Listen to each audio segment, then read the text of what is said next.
ঠিক সেই মুহূর্তে এখন নতুন করে ইরানের সাথে যে সংঘাত, ইরান এবং ইসরায়েলের যে যুদ্ধ এখন আবার শুরু হয়েছে, এটা স্বাভাবিক বিষয় না।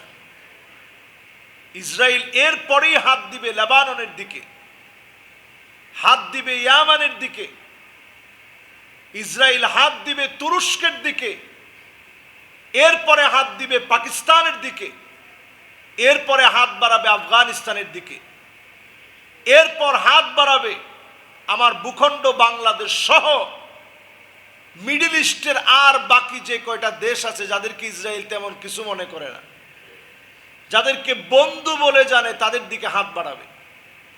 দুবাই, সৌদি সহ এই দেশগুলোর দিকে ইসরায়েল হাত বাড়াবে।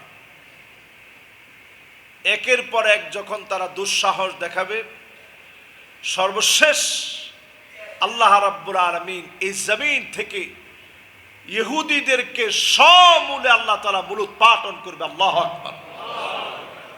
এর আগ পর্যন্ত ইহুদিরা শেষ হবে না, এর আগ পর্যন্ত তারা নিঃশেষ হবে না, তাদের চক্রান্ত চালিয়ে যাবে।